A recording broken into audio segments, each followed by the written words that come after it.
Hello, hello, and welcome to another episode of Disney Dust. It's DisneyDwayne, and we're going to be talking about the Marvels.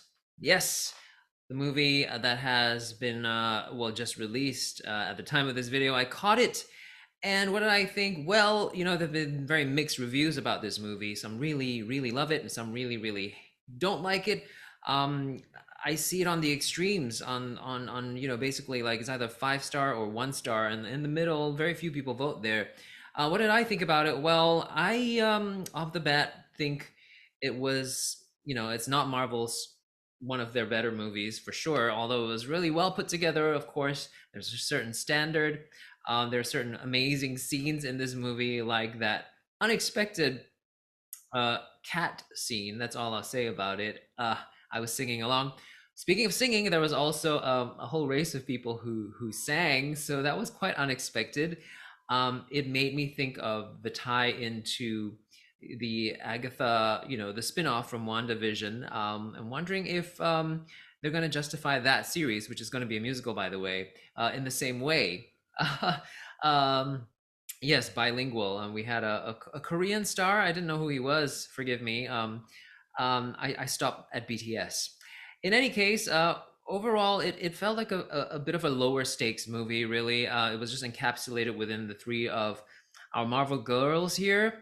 Miss Marvel was a fantastic um, starting. I mean, she started the movie off. It was sort of like almost a bleed over from her series, which had all the comic, all the quirky stuff from the so it was nice to see that great transition. However, it did feel a little bit because of that like I was still watching sort of a TV movie more than an epic Marvel movie, and it doesn't really have to be watched in the cinema.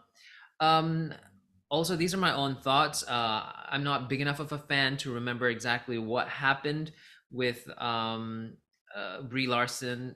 What her character was going through in her movie Captain Marvel, um, and so I was a little bit lost on things. I know that we were focusing on the Skrulls and all that, so that's still part of, I guess, the MCU phase.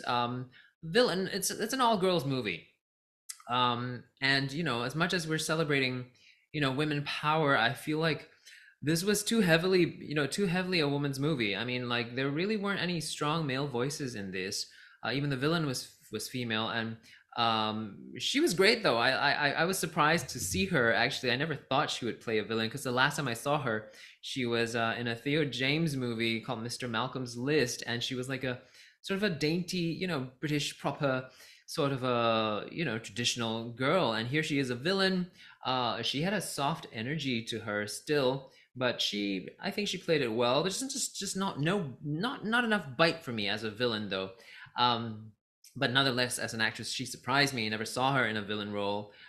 She does have a gap in her teeth, and I think they made use of that really well by putting in gold in between and then putting extra gold on her bottom two teeth. So yes, the actress I'm referring to is, if I get this right, Zawe Ashton. Well done. Um, of course, this movie is if not a great one, though, it also is a stepping stone towards more things to come in the MCU, which is very exciting because these things happen in the end credit scenes. And I will spoil it, so flick away if you haven't watched the movie. I don't see any reason why you'd be here if you haven't watched the movie, because this review discusses it. In any case, the end credit scenes basically focus on the development of, I think, Teen Avengers, which might be coming, and that's nice to see. We, like in the movies, they sort of play uh, more secondary characters, and here they are coming to the forefront, teaming up, and it's a good energy. And then we also, surprise, surprise, I was like, hang on, what am I seeing? There's a scene where Beast appears, and I was a little surprised, even though I we all know X-Men is supposedly coming into the MCU, but just to see that character first, very exciting. So there are going to be things to come. Yeah, that's what I thought of the Marvels. I keep saying the Eternals for some reason. The Marvels, or is it just Marvels? But in any case, what did you think of this movie? I'm giving it a let's say, can I do 66 out of 10?